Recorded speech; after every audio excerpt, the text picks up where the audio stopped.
Hello, this is Comic Book Ant, aka Stokes the Writer, and we're back with another video.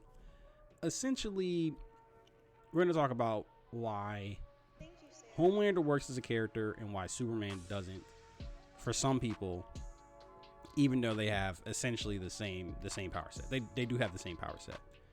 So Superman is boring, right? Like I hate when people play stupid. It's like he's boring. His power set is boring. He's like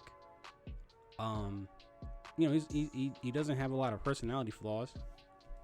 And the only way they successfully made Superman interesting is making him evil as of late. And I don't think that's a hot take. I mean, bro was made. When did Action Comics come out? Let's see. Action Comics number 1, 1938. You know how great of a character he would have to make for him to fundamentally have the same powers and then still be interesting, like still as interesting? That'd be insane. That'd be crazy.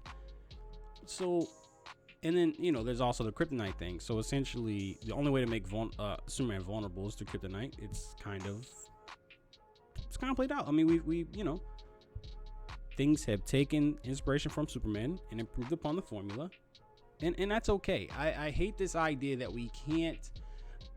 I hate this idea that some characters aren't harder to write than others. And that's like the frustrating thing, especially if we're talking about adaptations. People asking, where's the Hulk movie? Where's the solo Hulk movie? It's like, bro, 1, you've gotten 2 already. Also, the Hulk is a hard character to write for a movie, right? He's basically unstoppable. The madder the motherfucker gets, the more stronger he is. It's okay, and you can definitely write scenarios.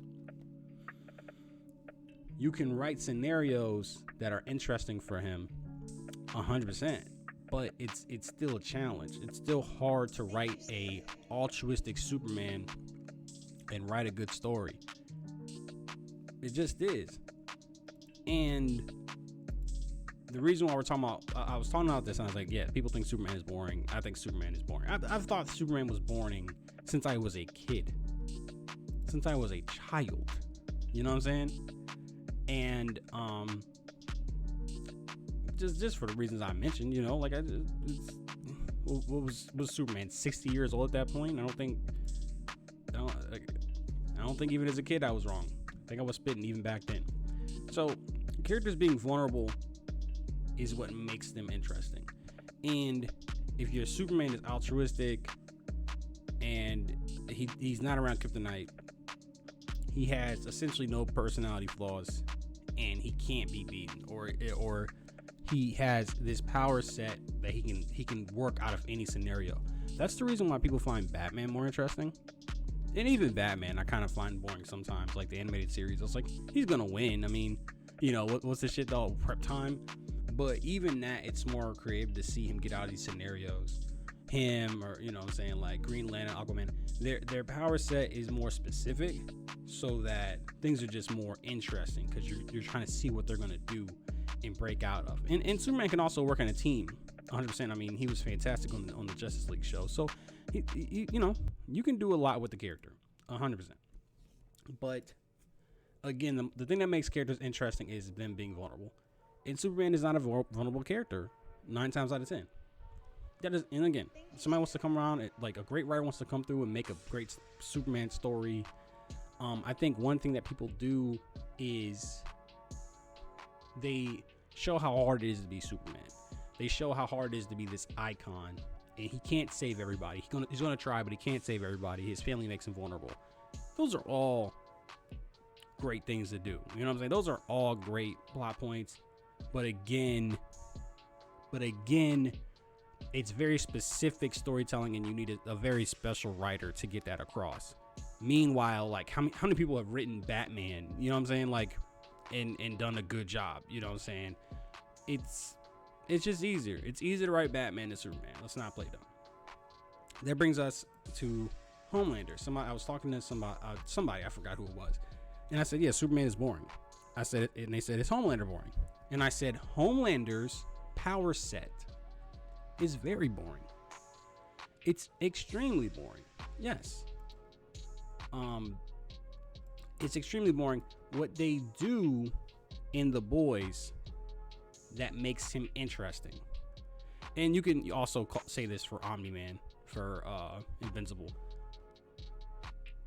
One, they make Homelander, they make him extremely flawed. Like, bro is fucking crazy. He's a super heavily flawed individual.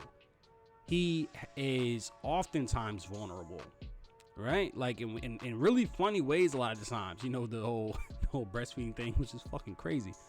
But he has all kinds of flaws that the writers can lean on. He can be vulnerable emotionally, and even sometimes you even feel bad for him, I think. And that's a really hard thing to do for a fucking, you know, mass murderer. You know what I'm saying? Obviously he's not a sympathetic character, I'm not saying that, but some certain shit, you know what I'm saying, being alone, you know, his upbringing, being crafted, not having a mother, like all these things are like, you can certainly understand why somebody would. They do a good job of setting his character up so you understand why he is. And your villain can be as evil as they want if you give them a good reason to be evil, or at least a good reason for them, or a reason that the audience can understand. Then there's always gonna be a depth there. There's always gonna be an emotional depth there. Also, what The Boys has done really good, exceptionally well. The Boys always has a secondary antagonist in every season. The secondary antagonist is the micro villain, right? So the first season it was Starlight, and it was the guy who turned invisible. I forgot what his fucking name was. And that was the first, right? And then the second season it was Stormbringer, I think. Hold on, let me see. Y'all know I just be saying shit sometimes. Stormbreaker, and they made her more fucked up than Homelander. Somehow, Aya Cash. Oh my god, what a great fucking actress. That was a great performance. I love Aya Cash. And then they bring in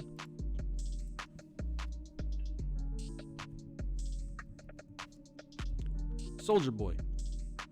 They bring in Soldier Boy for the third season. So what does this do?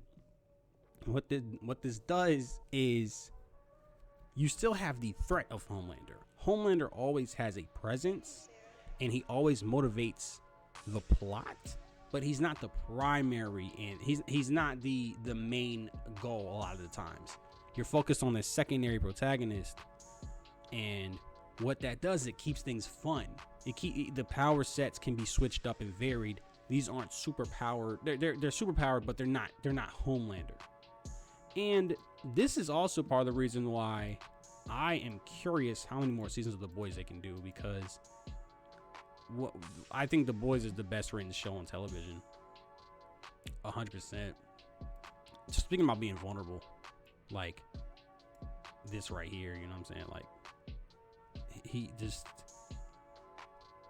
again, you don't feel bad for him, but you know, I never seen Superman look like this, right? So I'm always curious about how long The Boys gonna go, because how many bad guys are in the comics that you can use. I haven't read the comics. I heard the comics are pretty weak, so I probably won't read the comics. They had Jensen Ackles for season 3. Mwah. Wonderful casting. But I'm curious about they also had the head exploder. I forgot her name. She seems like another antagonist. She might be the second antagonist, or for season 4. We don't know. But that's just the way. It's just execution. But yeah, if The Boys, Homelander was the only antagonist, it'd be boring, because he should be powerful enough to kill everybody, and you would have to essentially give your characters plot armor. And The Boys does not give the characters plot armor often.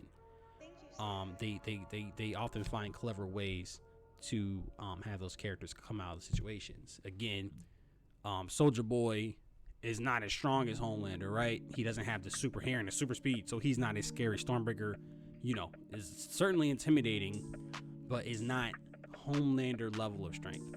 So I think this is a lesson on story structure, and this is a lesson on how to use secondary antagonists really well. Homelander is an amazing character. Anthony Starr is my favorite one. Such a great performance. He's so fucking good. He is so incredible. The Boys are my favorite show. I just want to talk about that and kind of address those points, and understanding how characters work and how to successfully utilize characters is huge, especially making comic books and especially talking about comic book movies. So that's another video real quick. Just want to throw something up. Let me know what y'all think about the way the window is. I like how it's smaller. I don't necessarily like the bars. Maybe I should put something in the background there.